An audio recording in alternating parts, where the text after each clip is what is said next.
Hello and welcome दोस्तों, मैं हूं आशीष कुमार। स्वागत करता हूं आप सभी का अपने यूट्यूब चैनल नोट्स ट्यूब में। आज की जो वीडियो इसमें हम आपको बताने वाले हैं what is context switch in operating system. Operating system का एक बहुत ही इंपॉर्टेंट टॉपिक है, तो इसमें सारी चीज़ों को हम बताने वाले हैं आपको।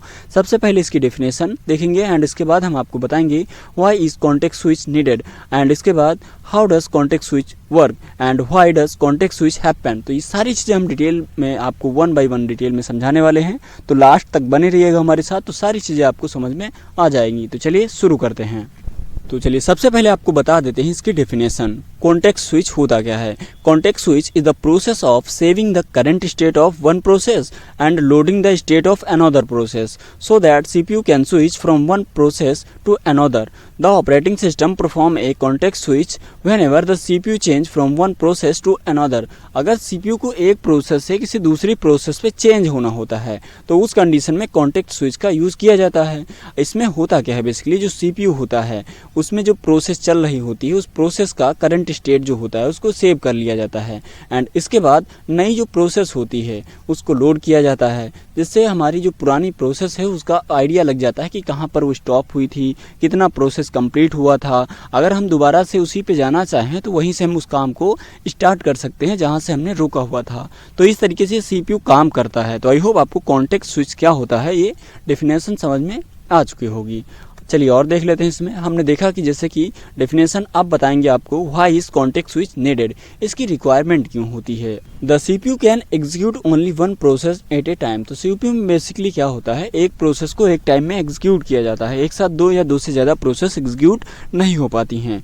इन्हें multitasking operating systems many processes are ready to run. अब यहाँ जो मल्टीटास्किंग का कॉन्सेप्ट होता है इसमें मल्टी मतलब बहुत सारे टास्क होते हैं और एक साथ ही रेडी होते हैं रन करने के लिए। To give CPU time to each process the operating system switch the CPU from one process to another. अब यहाँ पे जब मल्टीपल प्रोसेसेस होते हैं, सीपीयू एक ही होता है और एक टाइम में एक ही काम किया जाना है, तो उस कंडीशन में जो सीपीयू होता है वो क्या करता है, वन प्रोसेस से दूसरे प्रोसेस पे स्विच करता है और इसी से ये मल्टीटास्किंग का जो कॉन्सेप्ट है वो पूरा हो पाता है। Without a context switch one process could keep using the CPU and another process would have to wait for a long time. तो यहाँ पे क्या होगा, अगर कॉन्टेक्स्ट स्विच का कॉन्सेप्ट नहीं होगा तो जो एक प्रोसेस चल रहा था वही प्रोसेस सीपीयू का यूज़ करेगा और जो अदर प्रोसेस आया हुआ है वो इंतज़ार में बैठा रहेगा, जिससे क्या होगा, जो एग्जीक्यूशन है वो रुक जाएगा मल्टीटास्किंग में। तो आई होप आपको इसका जो मतलब है या जो इसका नीड है वो समझ में आ चुका होगा। इसकी डेफिनेशन एंड इसका जो नीड है क्यों होता है, सारी चीज़ें आपको डिटेल में समझ में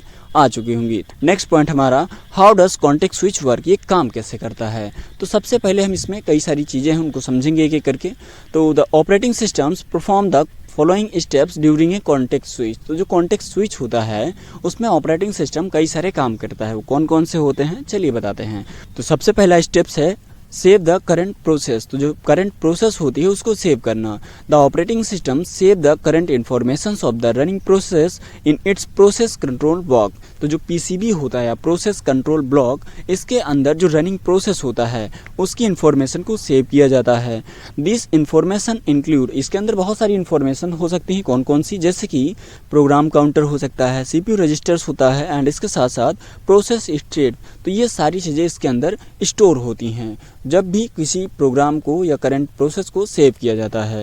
एंड इसमें नेक्स्ट पॉइंट है स्टेप 2 जो कि है सिलेक्ट द नेक्स्ट प्रोसेस। अब जो करंट प्रोसेस थी उसको सेव कर लिया गया है, अब क्या किया जाएगा, the CPU scheduler select the next process from the ready queue. तो रेडी क्यू से नेक्स्ट जो प्रोसेस है उसको भी सिलेक्ट किया जाएगा with the help of CPU scheduler.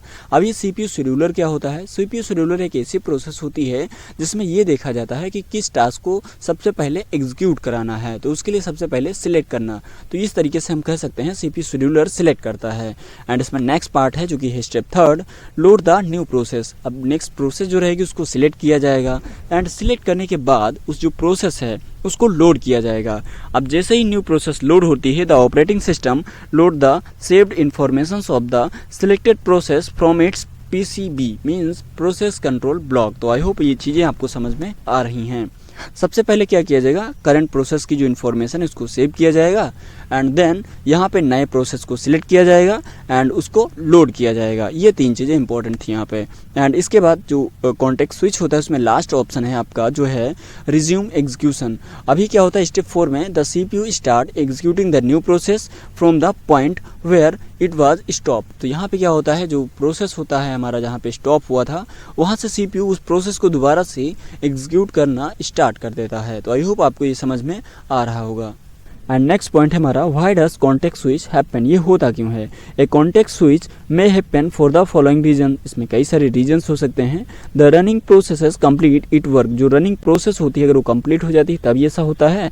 And the time slice और टाइम क्वांटम इज ओवर, तो टाइम क्वांटम या टाइम स्लाइस एक ऐसा प्रोसेस होता है जिसमें CPU एक फिक्स टाइम दे दिया जाता है। जैसे कि हमने कहा कि किसी प्रोसेस को करने के लिए आपके पास 10 मिनट हैं और 10 मिनट के अंदर आप उस काम को कर लेते हैं तो अच्छी बात है, अगर नहीं कर पाते हैं तो उस काम को किसी दूसरे पर्सन को दे दिया जाएगा। ठीक उसी तरीके से CPU को भी एक टाइम पीरियड एलोकेट किया जाता है किसी पार्टिकुलर प्रोसेस को करने के लिए और उसी टाइम पीरियड के अंदर CPU उस काम को करता है।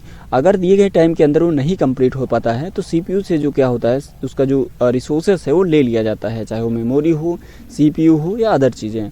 एंड नेक्स्ट पॉइंट है इसमें, a higher priority process become ready. तो अगर मान लेते हैं हमारे पास कई सारे प्रोसेसेस हैं और उसमें से किसी को ज़्यादा प्रायोरिटी मिली है, अगर वो आ जाता है तो उसको हमें ज़्यादा प्रायोरिटी देने के साथ साथ उसको जल्दी से एग्जीक्यूट करना होता है। एंड इसके बाद नेक्स्ट है, the running process wait for an input output operations. तो मान लेते हैं कोई प्रोग्राम आप एग्जीक्यूट कर रहे थे, उसमें यूजर से इनपुट लेना होता है। अगर यूजर इनपुट नहीं देगा तो उस कंडीशन में जो आपका CPU है वर्किंग नहीं करेगा, या जो प्रोसेस है वो स्टॉप हो जाता है। एंड एन इंटरप्शंस ओकर, तो यहाँ पे अगर कोई प्रॉब्लम क्रिएट हो जाती है, द CPU से one process switches to another process and later resume the first process. तो यहाँ पे क्या होगा, बेसिकली CPU किसी अगर प्रोसेस में कोई प्रॉब्लम क्रिएट होती है या रुक जाता है तो उस कंडीशन में उस प्रोसेस को रोक देता है और नए प्रोसेस पे चला जाता है। और जैसे ही पुराने प्रोसेस का इनपुट या आउटपुट जो भी चीज़ें थी रिक्वायरमेंट वो मिल जाती है तो CPU तुरंत उसी वो प्रोसेस पे वापस आ जाता है और उस प्रोसेस को दोबारा से रिज्यूम कर देता है, जिससे उस प्रोसेस को भी कंप्लीट कर दिया जाता है। तो आई होप आपको ये सारी चीज़ें समझ में आ चुकी होंगी कि कॉन्टेक्स्ट स्विच क्या होता है और ये क्यों होता है और इसमें कौन कौन से प्रोसेसेस होती हैं। एंड प्रोसेस के साथ साथ हमने इसमें सारी चीज़ें आपको बता दी हैं। अगर ये वीडियो आपके लिए थोड़ा सा भी हेल्पफुल रहा, इसकी डेफिनेशन सारी चीज़ें, तो आप प्लीज़ वीडियो को लाइक करें। अगर चैनल पे अगर नए हैं तो सब्सक्राइब करना मत भूलिएगा। तो दोस्तों अगर ये वीडियो आपके लिए थोड़ा सा भी हेल्पफुल रहा, कुछ सीखने को मिला, तो प्लीज़ वीडियो को लाइक करें। अगर चैनल पे नए हैं तो सब्सक्राइब करना मत भूलिएगा। मिलते हैं नेक्स्ट वीडियो में नए टॉपिक के साथ, तब तक के लिए बने रहिए हमारे साथ। जय हिंद।